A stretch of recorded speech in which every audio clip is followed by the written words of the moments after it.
Manny Baybang Runa sa Southern Luzon ang nagpatribayan sa Unity League, Mobile Legends Bang Bang Esports Amateur Tournament. Duwang aldaw na nagdurar ang aktibidad na pinunang kang nakaaging Biyernes sa Embarcadero de Legazpi sa Legazpi City. Sa pagtripon, pigpailing kang kada grupo ang sa indang tibay, diskarte, asin teamwork sa nasambit na kawat na saro sa mga bistadong esports sa nasyon na patok ng ganurog na sa bagong henerasyon. Nagbalidigdi ang grupong Rock Prime, gikan Cavite, asin grupong Noipe Esports kang Quezon na bako ng baguan sa mga siring na kompetisyon. Salamat po pala sa mga bumuo ng Unity, tsaka kay Congressman Saldic po. Maraming salamat po.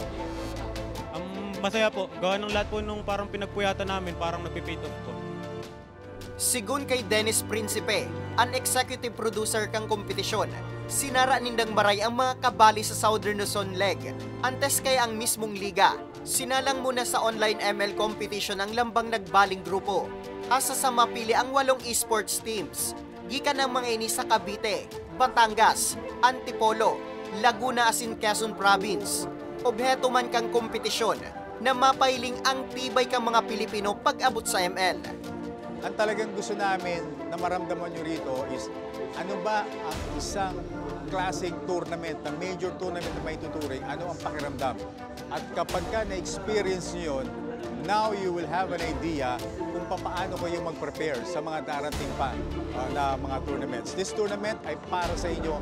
Naidara sa Bicol, partikular sa syudad ng Legazpi ang nasambit na kompetisyon sa inisyatibo maninda ako Bicol Party List Representative Attorney Jill Bungalon, Committee on Appropriation Chairman Elisaldico, dating kongresista Christopher Quitoco, asin ako Bicol Party List Executive Director Alfredo Pido Garbin Jr., katuwang man ang Philippine Sports Commission, National Printing Office, Presidential Communication Office, Philippine Esports Organization o PESO, asin iba pa. Ang nakakapanghinayang kasi, world class tayo. So wag natin ipagkait sa mga anak natin. Disiplinahin natin, of course. Ituro natin na kung gusto mo maging e-gamer, mobile game, maglaro ka, sige lang, pero lagyan mo rin ng disiplina.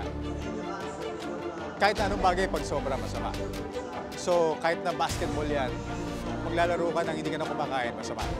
So as far as mobile games are concerned, I guarantee. Kang nakaaging bulan kang primerong uminarangkada ang kompetisyon sa Northern Luzon, nakatala naman ining gibon sa National Capital Region, Visayas, asin Mindanao sa mga masunod na bulan. An mga manggagana digdi, an magraralaban-laban sa national competition, kung saan naghalat ang 2 million pesos na papremyo. Mahiling ang mga nasambit na kompetisyon sa PTV4. Para sa mga baretang tatak Bicol, Nomer Corporal. NEU Esports, wala na silang nakikita at sila mag